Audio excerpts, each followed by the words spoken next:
Hello, family. This is your brother Lavelle. I hope everyone is having a blessed and an outstanding day. I created this video to give us some prep work before this coming Sunday. Those who've been watching, we have started a series called The Heavenly Vision. And the first person we talked about was Paul, how God basically changed Paul's direction when he appeared to him on the road to Damascus and showed him what his assignment was, what he had purpose and plan to do.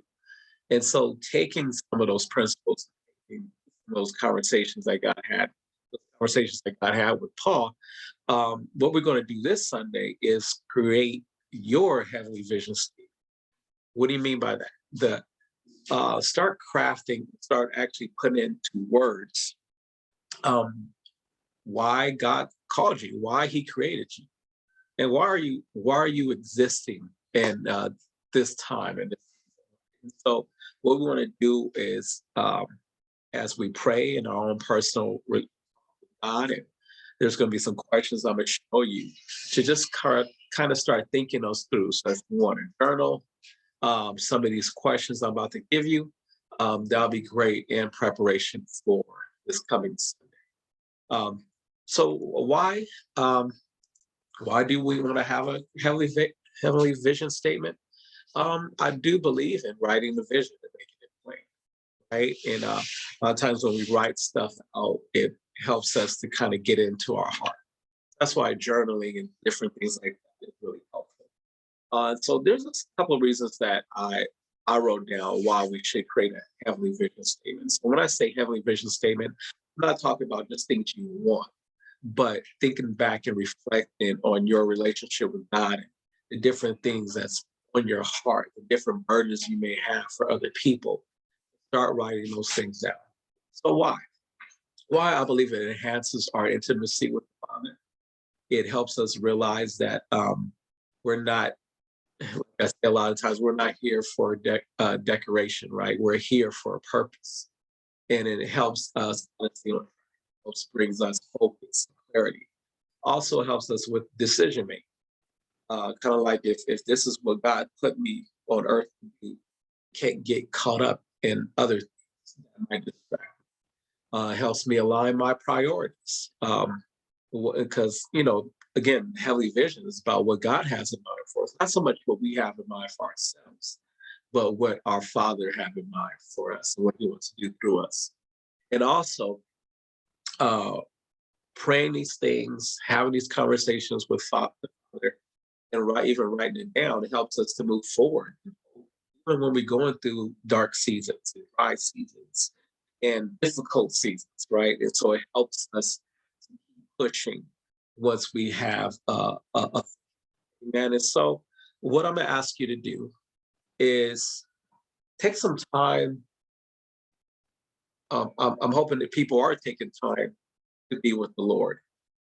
In this one, I'm asking you to kind of take some of these questions to the Lord. And these are some questions I got from a mentor. And so taking some time alone for some undistracted time, the cell phone aside. And I know there's some of us who have kids and work.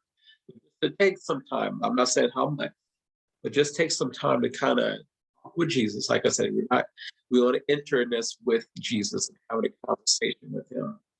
So the first question is, what comes easy to you? Like for yourself, what are some things that you do naturally? And this might be helpful to even have a spouse or a close friend to kind of help you with some of these questions as well. Because sometimes they can see things and qualities in us that we can't see ourselves. So the first question: what comes easy to you? What's natural for you, right? What do you love? What do you love to do? What do you love to see? There's people who like they're really good at being social, you're good at problem solving. People when people are around you, they feel comfortable. Your friends like to help you. Write down some of those things. Um, the other question is, what drives you crazy? What are some of the maybe the injustices in the world that just cause your heart to bleed and burn it? There might be a group of people that your heart always reach out for. Like some of our family members that really want to help young ladies or help young ladies who are mothers, who are single mothers. Some may be men, maybe people who are unsheltered family. And so different think about those things that's in life that just drives you crazy. You want to get out. You hate the religious system. That's one of my pet peeves, right? It's a religious system of men. And so write down those things. The last thing is, what do you want to leave behind? So what do you want to leave behind means legacy. Let's say you leave here before Jesus comes back, right? Um, what do you want said about you? What do you want to have left in place for your family, for your kids, for their grandkids?